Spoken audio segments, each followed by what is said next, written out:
अध्याय 13। श्री गणेशाय नमः। श्रोताओं, अगली कहानी ध्यान से सुनिए। बंकटलाल, हरि पाटिल, लक्ष्मण, जगदेव आदि सब लोग मिलकर चंदा इकट्ठा करने लगे। जो श्रद्धालु थे उन्होंने सहयोग किया, लेकिन कुछ लोगों ने इसकी निंदा की। कहने लगे, तुम्हारे साधु को चंदे की क्या आवश्यकता पड़ गई? आप लोग गजानन को महासंत कहते हैं और अद्भुत लीलाएं करने वाले बताते हो, तो फिर उनके मठ के लिए राशि इकट्ठी करने की क्या जरूरत पड़ गई? उनका कोषाध्यक्ष तो कुबेर है, फिर हर द्वार पर जाकर भिक्षा मांगने की क्या आवश्यकता है? कुबेर को एक पत्र लिख दीजिए और सारा काम हो जाएगा। यह सुनकर जगदेव ने कहा, इस भिक्षा का प्रयोजन आप लोगों के कल्याण के लिए ही है। श्री गजानन महाराज के लिए मठ की आवश्यकता नहीं है।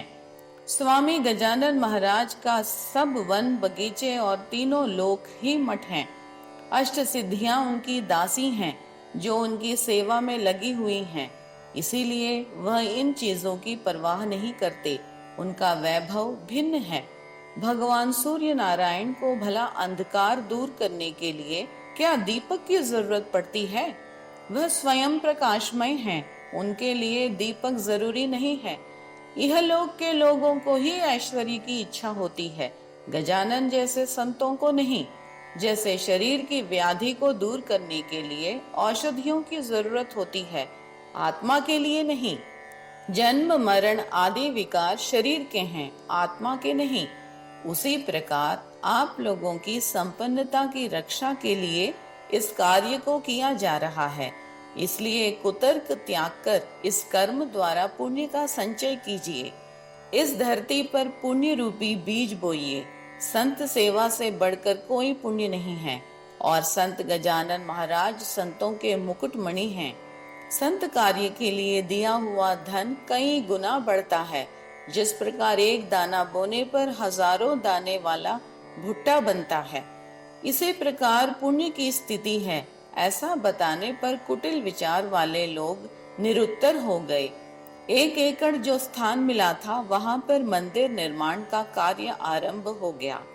गांव के सभी लोग काम में हाथ बटाने लगे।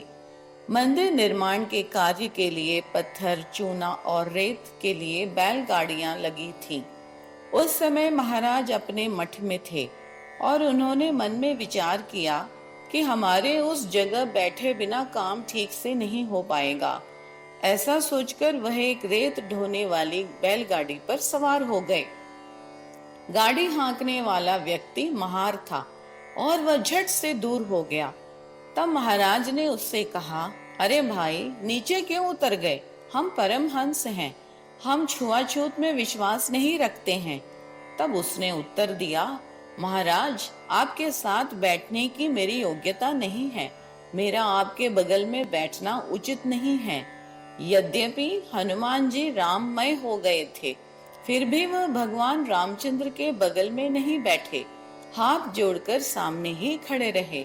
तब महाराज बोले, ठीक है, जैसी तुम्हारी मर्जी, मुझे कोई आपत्ति नहीं। तब महाराज ने बैलों से कहा, आप गाड़ी के पीछे चलो। बैलों ने आदेश माना और पीछे चलते रहे। गजानन महाराज का आदेश पशु भी पालन करते थे। श्री गजानन महाराज की कृपा से मंदिर निर्माण का कार्य भी सुचारू रूप से संपन्न हो गया। सवड़द नामक एक देहात से गंगा भारती नाम का एक गोसाई शेगांव आया। उसको कुष्ठ रोग था और सारा शरीर लाल चकत्तों से भरा हुआ था। गंगा भारती अपने रोग से त्रस्त था। महाराज की कीर्ति सुनकर वह उनके दर्शन के लिए शेगांव आया। सब लोगों ने उसे रोका और कहा कि तुम्हारा सर्वांग कुष्ठ से पीड़ित है, तो महाराज के दर्शन के लिए मत जाओ। तुम ऐसी जगह पर बैठो जहां से तुम्हें महाराज दिख जाएं। उनके समीप जाकर चरण स्पर्श करने का प्रयत्न मत करना। यह छूत की बीमारी है, ऐसा वैद्य कहते हैं। लेकिन एक दिन गंगा भारती लोगों की नजरों से बचकर महाराज के दर्शन के लिए पहुंच गया। उसने अपना मस्तक महाराज के चरणों पर रखा तो महाराज ने एक थप्पड़ उसके सिर पर जोर से लगाया। वह महाराज के सामने खड़े होकर उनको देखने लगा। तब महाराज ने उसके गालों पर कई थप्पड़ लगाए और कफ उसके अंग पर थूक दिया। गंगा भारती ने उसको अपने पूरे शरीर पर लेप की तरह मल दिया। यह देखकर दूसरे कुष्ठ रोगी ने उससे कहा, अरे पहले से ही तुम्हारा शरीर सड़ गया है, उस पर यह गंदा कफ महाराज ने डाल दिया और तूने उसे प्रसाद मानकर सारे शरीर पर मल दिया। यह ठीक नहीं है। जाओ साबुन लगाकर सारा शरीर धो डालो। ऐसे पागल भूमि पर घूम रहे हैं और ऐसा अंधविश्वास के कारण सारे लोग उन्हें साधु मानते हैं। उसका परिणाम ऐसा ही होता है जिससे समाज निचले स्तर पर जाता है। तुम अपनी ही बात ले लो। अपने रोग का नाश करने के लिए औषधि सेवन छोड़कर तुम ऐसे पागल के पास दौड़कर आए हो। यह सुनकर गोसाई हंसने लगा और उसने कहा, यहीं पर आप गलती कर रहे हैं। अरे साधु के पास आने से कुछ भी नहीं होता। भला कस्तूरी के पेट में कभी दुर्गंध रहती है क्या? तुम्हें वह कब दिखाई देता है? किंतु वह असलियत में कस्तूरी के समान सुगंधित है। यदि संशय है तो मेरे शरीर को सूंघ कर देखो, हाथ लगाकर देखो। मैं कफ को मलहम समझूं, इतना पागल नहीं हूँ। यह साक्षात औषधि है। तुम्हारा उनके साथ कोई संबंध नहीं था, इसलिए तुम्हें वह कफ दिखाई दिया। वास्तव में तुम्हें महाराज की महिमा का ज्ञान नहीं है। वे दोनों उस स्थान पर गए और उस व्यक्ति को भी गोसाई की तरह अनुभव हुआ। दोनों ने हाथ में मिट्टी ली तो हाथ की मिट्टी औषधि में बदल गई, और दूसरे व्यक्ति ने जब हाथ में मिट्टी ली तो वह गीली की गीली रह गई और उससे दुर्गंध भी आ रही थी।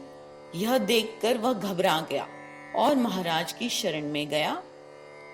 इस गोसाई को कोई पास नहीं बैठने देता था। यह दूर बैठकर स्वामी के सामने भजन गाता था। उसकी आवाज बहुत मीठी थी और उसको गाने का अभ्यास भी था। इस प्रकार 15 दिन बीत गए और उसके शरीर से लाली चली गई और उसका पूरा रूप बदल गया और उसके शरीर से दुर्गंध भी नहीं आ रही थी। वह पहले जैसा स्वस्थ हो गया। गोसाई के भजन से समर्थ को बहुत संतोष मिलता था। गोसाई की पत्नी और उनका बेटा गंगा भारती को लेने गांव आए। दोनों ने हाथ जोड़कर प्रार्थना की, अब आपकी व्याधि नष्ट हो गई है, इसलिए अपने गांव चलिए। पुत्र ने भी ऐसे ही कहा कि गजानन महाराज से पूछकर अपने गांव चलिए। यह सुनकर गंगा भारती ने कहा, आप लोग हाथ मत जोड़िए। आज से मेरा आप लोगों के साथ कोई संबंध नहीं रहा। यह नाथों के नाथ हैं। उन्होंने थप्पड़ मारकर मेरा गर्व नष्ट कर दिया। तुमने इनका बहुत अपमान किया है। थप्पड़ मारकर महाराज ने मेरी आंखें खोल दी।